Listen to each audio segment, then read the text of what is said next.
China, hey, Helima Croft knows. There she is. She's in Dubai. There's IMF meetings. We're going to talk about all this stuff. So this is interesting. I don't know what secondary sanctions is, Helima, but if you're going to do that on a country that buys Iranian oil, and China pretty much buys most, and India buys some, and I mean, no, it's essentially China is the almost sole purchaser of Iranian barrels at this point. Now, Malaysia is a site where Iranian barrels go and then turn into some other country's barrels. So will they be targeting Malaysia as well? Because that is essentially a laundromat for Iranian barrels.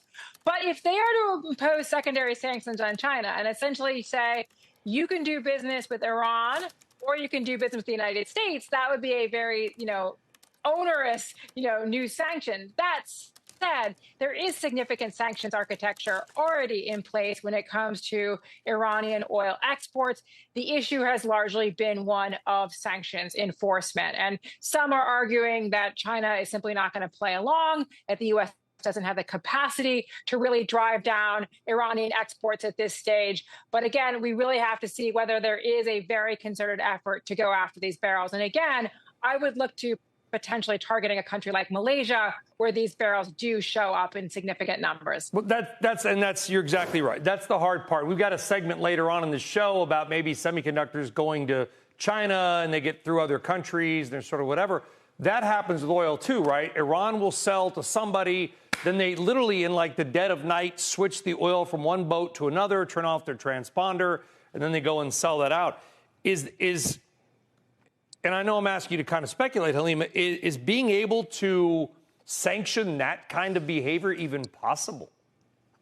Well, again, I think it's just raising the stakes with China. If you're looking to have some type of off-ramp in this trade war, are you potentially signaling to China, let's see some more progress on reducing Iranian barrels as part of a deal? And again, I think it also could be a signal to countries that are seen as, again, serving as something as a laundromat for Iranian barrels. There was an act in Congress called the SHIP Act that was essentially going to sanction any foreign port that takes Iranian barrels to really go after these countries. So again, it is primarily aimed at China, but could also be deployed against countries that take those initial barrels before they become labeled as somebody else's barrels.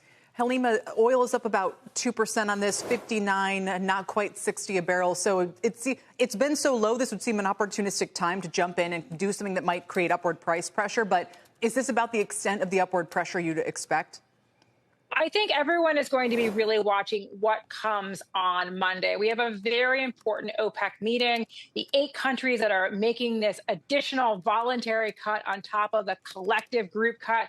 There's a real question about, are we going to see an increase in output from those countries?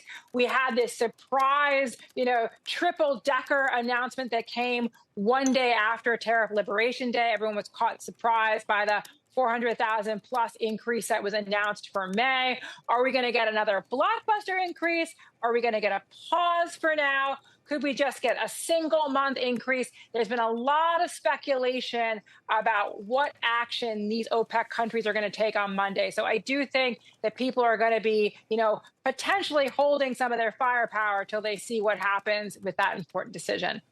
Helima Croft, RBC Capital Markets. I know it's 1 a.m. there in Dubai. Thanks for rolling with the breaking news as well, Helima, but you're the best. That's why we have you on. Thank you. Her name's Thank just you. getting